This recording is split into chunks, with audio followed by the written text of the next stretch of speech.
از راستی من این را هیچ انتظار نبودم. حکومتداران پادشاهی سفر کردند به حج و عمره را موقتی منع کردند.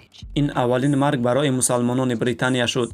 تقریباً 10,000 نفر کار خود را از دست دادند در 2 روز اخیر. تا چند کوشش کردم که به این اهمیت ندهم، همه چیز از دست رفتن را دوام داد.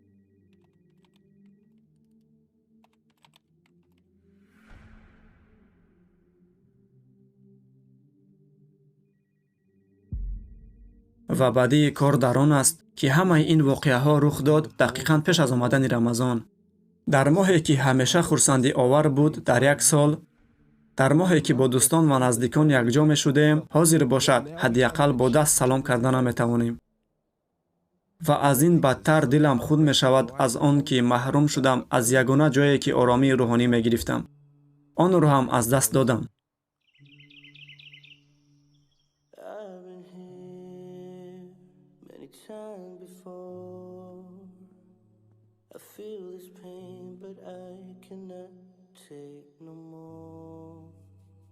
I've been blinded by many love nights, but when the times got rough, all I heard was goodbye.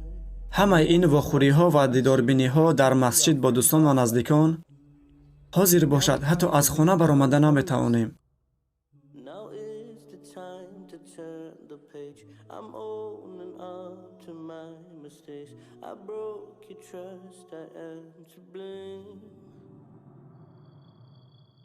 و اکنون با چیکار مشغول شویم بعد افطار؟ در خانه نشستن؟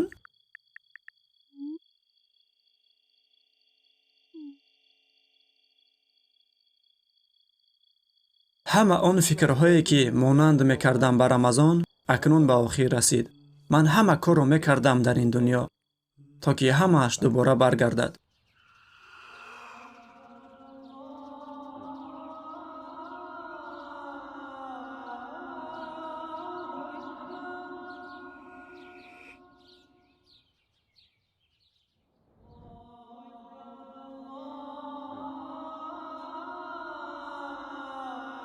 دیگر قوت هم نمانده است. این از همه رمضان پراندوه‌ترین حیات من است. Now I call you, will you forgive me? So many times I turned away, but you're always there for me. I need your love, 'cause I'm breaking up, and I've had enough. I need you to fix me. You're the only one who keeps me strong. You forgive my wrongs. You never leave me. These falling tears. لیک چقدر غمناک نباشد. شاید که در این رمضان حالا نه همه چیز از دست رفته است. همیشه هست چیزی که بهر آن شکر بگوییم. شاید با بسته شدن مسجدها وقتی آن است که خانه‌ام را تبدیل دهم به مسجد. بله، به گفتگو همش عوض شد، لیک شاید این است همان رمضانی که همیشه انتظار بودم. کسی خلل نمی رساند، هیچ کاری تعجیلی نیست، تنها من و الله.